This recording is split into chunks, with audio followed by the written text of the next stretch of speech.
Ibu-ibu yang dikasihi Tuhan Yesus Kristus, salam jumpa bagi kita pada saat ini. Mari kita akan bersama-sama beribadah, memuji, memuliakan Tuhan. Tuhan sangat baik bagi kita semua dan Dia senantiasa memberikan kasih dan perlindungannya bagi kita.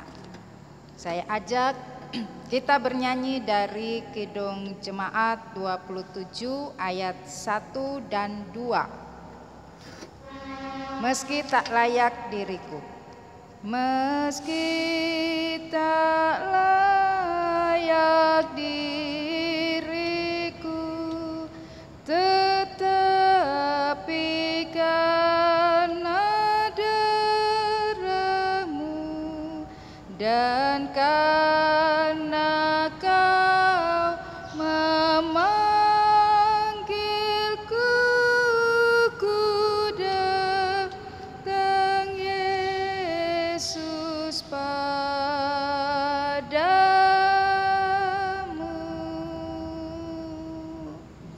Sebagaimana adanya jiwaku sungguh bercela, darah-Mu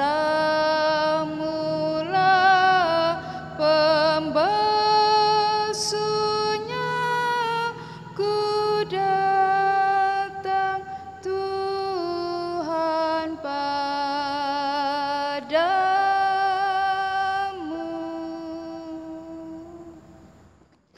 Ibu-ibu yang dikasihi Tuhan, saatnya kita akan membuka ibadah ini dan kemudian juga kita memohon Roh Kudus Tuhan di dalam membaca dan merenungkan firman-Nya. Kita berdoa. Allah Bapa Sorgawi, puji dan syukur kami naikkan kepadamu Tuhan, karena betapa indah cinta kasih Tuhan bagi kami hingga pada saat ini. Kami juga memberikan diri kami dalam persekutuan dengan Tuhan. Terindah di dalam kami mendengar akan firman-Mu. Karena itu ya Bapa, berikan Roh Kudus-Mu kepada kami, supaya kami dapat membaca dan memahami firman-Mu, serta kami melakukannya dalam tugas tanggung jawab kami di tengah-tengah kehidupan kami sehari-hari. Bersabdalah kepada kami ya Tuhan, karena kami telah siap mendengarkan firman-Mu. Kami berdoa dalam nama Yesus Kristus, Tuhan dan Juru Selamat kami. Amin. Pembacaan firman Tuhan bagi kita pada saat ini terambil di dalam Hosea pasal 8 ayat 13 sampai 14. Hosea pasal 8 ayat 13 sampai 14 yang mengatakan, mereka mencintai korban sembelihan, mereka mempersembahkan daging dan memakannya, tetapi Tuhan tidak berkenan kepada mereka. Sekarang Ia akan mengingat kesalahan mereka dan akan menghukum dosa mereka. Mereka harus kembali ke Mesir. Israel telah melupakan pembuatnya dan telah mendirikan istana-istana. Yehuda telah memperbanyak kota-kota yang berkubu, tetapi Aku akan melepas api ke dalam kota-kota mereka, sehingga puri mereka dimakan habis. Demikian pembacaan Alkitab. Berbahagia bagi kita apabila melakukan firman Tuhan dalam kehidupan sehari-hari. Terpujilah Tuhan Yesus Kristus. Haleluya. Ibu-ibu yang dikasihi Tuhan, saat ini kita mau merenungkan firman Tuhan yang memberikan tema kepada kita, beribadah tanpa ketaatan. Apa yang terlintas di dalam pikiran kita dengan penyataan ini? Seringkali kita melihat bahwa, atau mungkinkah itu diri kita sendiri kita selalu beribadah. Artinya bahwa seperti kita ada di dalam persekutuan dengan Tuhan. Setiap saat kita melakukan apa yang dikatakan ibadah, sehingga kita juga di sana membaca firman Tuhan, dan kita membaca apa yang menjadi referensi untuk kita dapat memahami firman Tuhan itu. Di sana ada sabda bina umat di dalam kehidupan keluarga kita masing-masing. Dan juga ibu-ibu mengikuti dengan baik apa yang ada di dalam sabda bina umat, membaca pagi, siang, hingga malam. Demikian juga Alkitab kita gunakan, kita pakai membaca pagi, siang, malam. Dan di dalam segala ibadah kita juga ada ritual-ritual yang kita lakukan. Baik itu dalam persekutuan ibadah kita, dan kita juga memberikan persembahan, kita memberikan semua yang bisa kita lakukan untuk juga itu merupakan sebuah ritual di dalam keagamaan. Berbagai tata cara kita beribadah kita ikuti dengan baik. Kita beribadah, kita datang berjumpa dengan Tuhan misalnya hari Minggu, tepat waktu kita ikuti sampai selesai, kemudian kita kembali di dalam kehidupan kita sehari-hari. Pertanyaannya ibu-ibu, apakah beribadah yang kita lakukan itu benar-benar ada di dalam ketaatan kepada Tuhan? Sebab kalau dikatakan beribadah tanpa ketaatan, tentu saja bahwa orang hanya menganggap saya pergi beribadah, saya melakukan ritual-ritual ibadah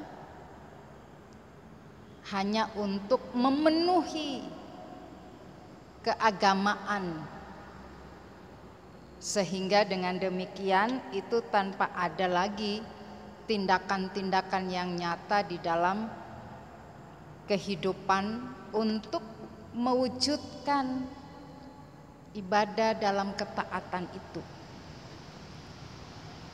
Ibu-ibu yang dikasihi oleh Tuhan, Nabi Hosea menyampaikan kepada bangsa Israel bagaimana kehidupan umat Tuhan ini di dalam mereka beribadah kepada Tuhan. Kita bisa mendapatkan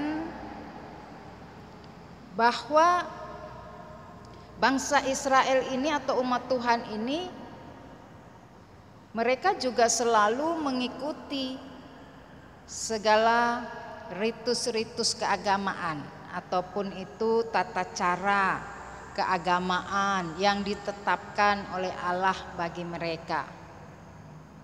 Mereka lakukan sedemikian rupa sehingga tidak ada yang terlewatkan, tidak ada yang dimana mereka melupakan.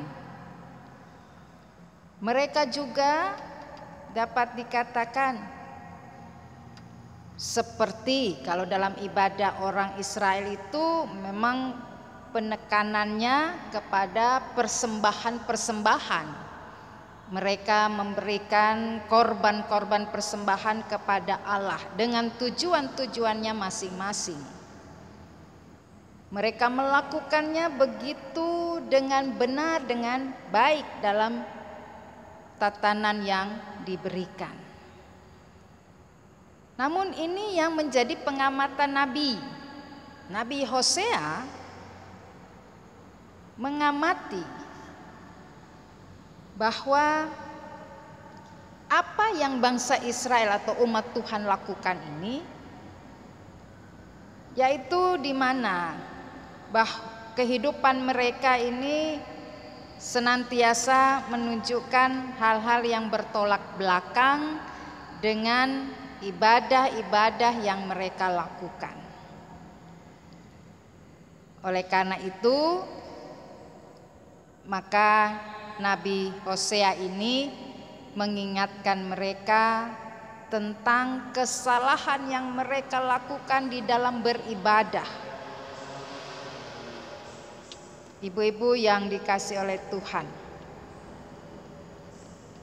karena itu maka di dalam bacaan kita ayat-ayat ini menyampaikan kepada kita, yakni mereka mencintai korban sembelihan, mempersembahkan daging dan memakannya, tetapi Tuhan tidak berkenan kepada mereka. Kenapa Tuhan tidak berkenan? Sebab apa yang mereka lakukan itu hanya sebagai suatu hal yang dimana mereka kerjakan untuk supaya di sana ada sesuatu yang menjadi kebanggaan diri. Mereka bisa melakukan, memberikan persembahan itu sebagai sebuah prestasi yang mana itu hanya kesombongan. Ketaatan seperti apa yang ingin Tuhan sampaikan kepada mereka ketika mereka mempersembahkan korban? Kita juga mengingat apa yang disampaikan misalnya oleh Nabi Amos, bahwa persembahan-persembahan yang mereka lakukan itu tidak berkenan kepada Tuhan. Hanya sebagai perayaan-perayaan yang tanpa makna untuk kehidupan mereka. Sebab itu banyak juga di sana ada hukuman-hukuman yang Tuhan berikan. Mereka tetap melakukan kesalahan-kesalahan dalam kehidupan mereka. Dengan apa? Mereka hidup tidak adil dengan orang lain, mereka tidak hidup jujur dengan orang lain, mereka tidak melakukan tindakan yang benar. Sesungguhnya kalau kita memahami persembahan-persembahan orang Israel itu adalah sebenarnya mereka menunjukkan betapa mereka mencintai Tuhan, itu tidak hanya dengan memberikan persembahan-persembahan, tetapi ketaatan mereka untuk di mana melakukan segala firman Tuhan di dalam kehidupan mereka. Nah, ada yang bisa kita tangkap misalnya bahwa orang memberikan persembahan, orang memberikan sebuah korban persembahan itu hanya supaya ada tuntutan-tuntutan dan keinginan-keinginannya yang terpenuhi. Lalu juga di dalam kehidupannya, kalau dinamakan persembahan itu ada korban di sana. Berarti ketika dia hidup dengan orang lain, maka dia mampu juga memberikan sesuatu dalam pengorbanan dirinya untuk orang lain. Sehingga dengan demikian itulah sejalan ketika orang beribadah dengan ritual, tetapi juga ada aktualnya, ada hal-hal yang diwujudkan di dalam kehidupan sehari-hari. Ibu-ibu yang dicintai Tuhan, maka ada juga yang ingin disampaikan oleh Hosea ini di dalam ayat 14. Israel telah melupakan pembuatnya.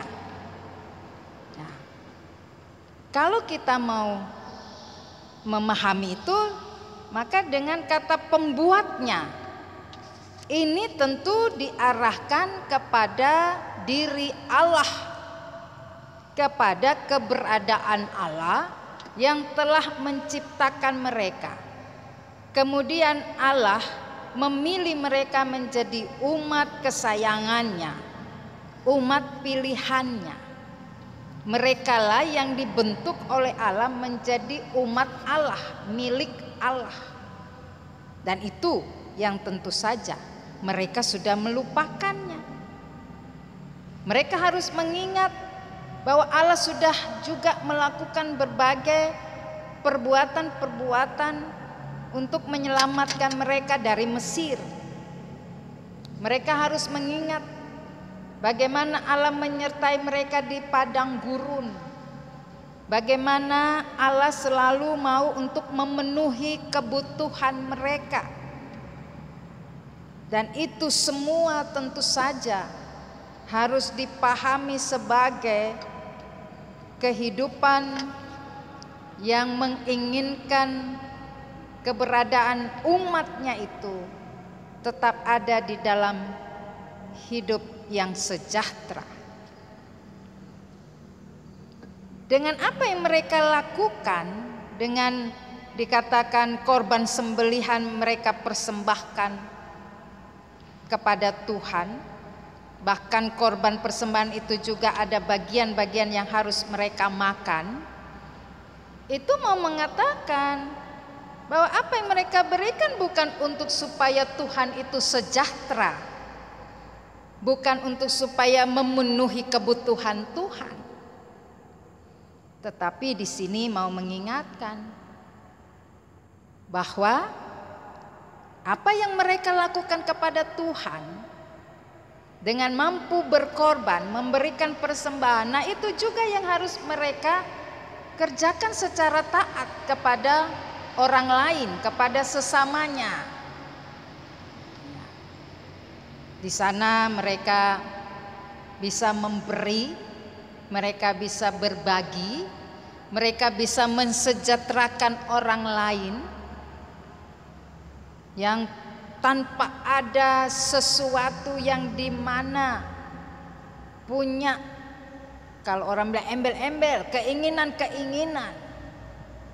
Nah, berarti di sini adalah dimana ketika orang itu berkorban kepada orang lain, mensejahterakan orang lain, itu sesungguhnya bahwa dia sedang taat.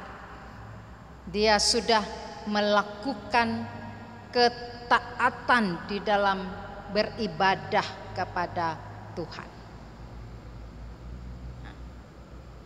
Ibu-ibu yang dikasihi oleh Tuhan, karena itu maka firman Tuhan bagi kita pada saat ini, kita mau pahami bersama bahwa beribadah itu perlu ada ketaatan. Nah, bagaimana kita mau mewujudkan ketaatan itu? Tentu saja bahwa segala sesuatu ketika kita taat kepada Tuhan, tidak ada perhitungan-perhitungan.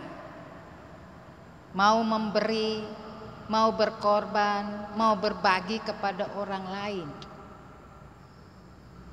Kita tidak perlu untuk dimana kita lakukan dalam keadaan kita yang melihat bahwa orang ini adalah orang yang sungguh juga memberikan sesuatu yang sangat menguntungkan. Sehingga dengan demikian kalau saya memberi kepadanya, maka dia juga akan memberikan sesuatu yang menguntungkan. Kita jangan berpikir untung ruginya ketika kita mau berkorban untuk Tuhan. Dan juga ketika kita mau taat dalam kita berkorban untuk Tuhan, itu juga pasti akan kita lakukan untuk orang lain. Kita harus menghilangkan hal-hal di dalam perasaan kita untuk memandang orang lain ketika kita mau berbagi dengan mereka. Maka disitulah kita akan menunjukkan bagaimana beribadah dalam ketaatan. Kita tunjukkan ibu-ibu di dalam hidup kita, di dalam diri kita masing-masing, bahwa ketika kita berbicara soal firman Tuhan, ketika kita membaca Alkitab, ketika kita memahami firman Tuhan, menghayati firman Tuhan, maka tentunya bahwa kita juga di situ mengisi kehidupan kita, apalagi soal karakter diri, soal etika dan moral hidup kita. Nah, firman Tuhan mau menyampaikan kepada kita bahwa jangan kita berpikir yang penting saya beribadah, penting saya datang ke gereja, saya bersekutu dengan Tuhan. Tapi kalau kita tidak melakukannya dalam ketaatan, maka itu tentu saja Tuhan mau katakan seperti di dalam bacaan kita, bahwa Tuhan pun akan menghukum. Dan hukuman Tuhan itu dikatakan, baik itu di dalam keadaan yang susah, keadaan yang sulit, atau keadaan yang menderita. Dan hukuman Tuhan juga dikatakan di sana, puri mereka dimakan habis. Itu artinya bahwa Tuhan akan mengambil semua dan tidak tersisa di dalam kehidupan kita kalau kita hanya hidup dengan cara-cara yang tidak berkenan kepada Tuhan. Maka dengan demikian, ibu-ibu yang dikasihi Tuhan, beribadah dalam ketaatan. Tuhan memberkati. Amin. Ibu-ibu yang dikasihi Tuhan Yesus, mari kita bernyanyi dari Gita Bakti nomor 22. Besar dan ajaib segala karyamu. Besar dan ajaib segala karyamu, Allah yang maha kuasa. Adil dan benar segala jalanmu, Raja segala bangsa. Siapa tak takut Tuhan, tak mengagungkan namamu, sebab hanya Kau yang kudus. Semua bangsa akan datang dan sujud menyembah, sujud menyembah, sujud menyembah Engkau Tuhan, dan sujud menyembah, sujud menyembah, sujud menyembah Engkau Tuhan. Mari ibu-ibu yang dikasihi Tuhan, kita bersatu hati dan menaikkan doa syafaat. Kita berdoa. Allah Bapa Surgawi, puji dan syukur kami naikkan kepadamu ya Tuhan, karena begitu besar kasih dan anugerah-Mu kepada kami, sehingga pada saat ini ya Bapa, kami sudah disapa oleh kebenaran firman-Mu. Kiranya Tuhan mampukan kami untuk terus memahami apa yang menjadi makna kehidupan kami beribadah kepada Tuhan supaya ibadah kami adalah ibadah yang tulus, yang murni, yang benar di hadapan Tuhan. Dan ketika kami terus melakukan ibadah kami kepada Tuhan, tidak hanya secara ritual semata, tetapi kami lakukan itu juga dalam kehidupan yang konkret dengan orang lain. Kami selalu mau mewujudkan apa yang Tuhan firmankan di tengah-tengah kehidupan kami. Bapa Surgawi, kami selaku ibu-ibu di tengah-tengah keberadaan keluarga kami masing-masing. Kami juga percaya Bapa bahwa Engkau memberikan peran kehidupan kepada kami di dalam keluarga kami masing-masing. Kiranya ya Tuhan, mampukan kami menjadi pendamping bagi suami, mampukan kami untuk mengasuh dan mendidik anak-anak, supaya dengan demikian bahwa apa yang selalu kami nyatakan lewat tutur kata kami, lewat setiap tindakan kami, perbuatan kami, maka di sana selalu terus menyampaikan kehidupan yang berkarakter mencintai Tuhan, kehidupan yang tidak melupakan adanya Tuhan di dalam keluarga. Kami juga berdoa, biarlah setiap ibu-ibu juga ketika mereka di dalam mengambil keputusan, di dalam menyatakan segala sesuatunya untuk kehidupan keluarga, maka senantiasa juga mereka diberikan hikmat oleh Tuhan, sehingga segala sesuatunya boleh berjalan dengan baik dan benar. Kami berdoa ya Tuhan, jikalau ada ibu-ibu yang berada di dalam sakit, Tuhan juga melawat mereka supaya Tuhan sembuhkan. Kami memohon ya Bapa, di masa COVID-19 ini juga Tuhan menjaga dan melindungi keluarga kami masing-masing. Bahkan sebagai ibu-ibu kami menyatakan diri untuk selalu hidup sehat. Kami juga menjaga keluarga kami supaya sehat. Sebab itu biarlah segala sesuatunya kami kerjakan dengan penuh cinta kasih di tengah-tengah keluarga kami. Dan sebagai ibu-ibu juga dalam perjuangan-perjuangan kami, Tuhan berkati kami, supaya apa yang kami perjuangkan bersama keluarga, maka itu semua juga boleh Tuhan berikan kemenangan.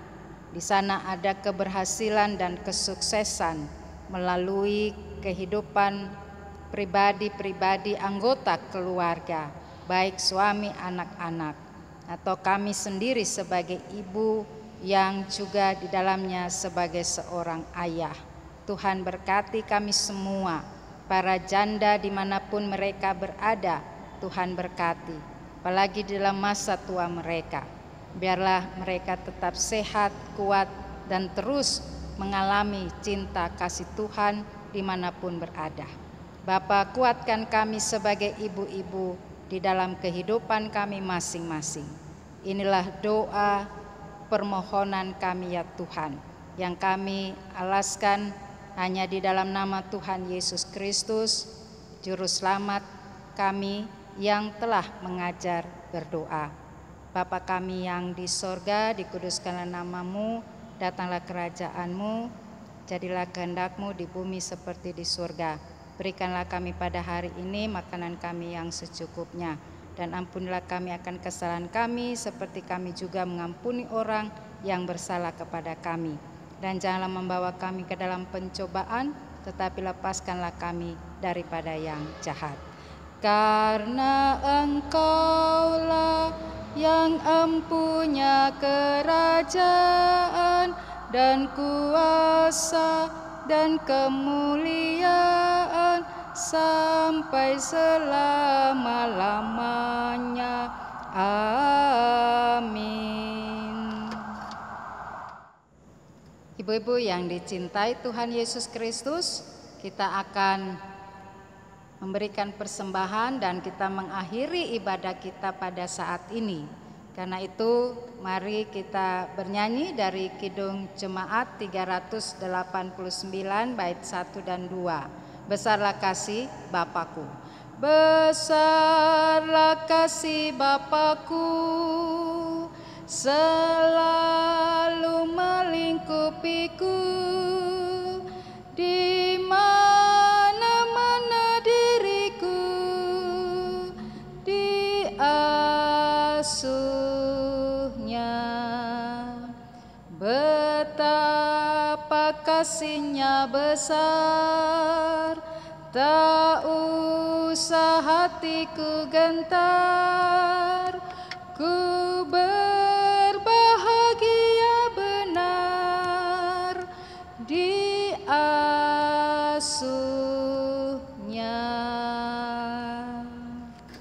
Mari kita berdoa dan menerima berkat Tuhan. Terima kasih Tuhan, kami sudah memberikan persembahan kami pada saat ini.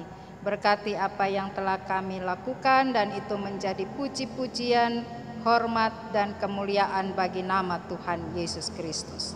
Kiranya Bapa, ketika kami kembali dalam kehidupan kami sehari-hari, biarlah kami terus melakukan firman-Mu.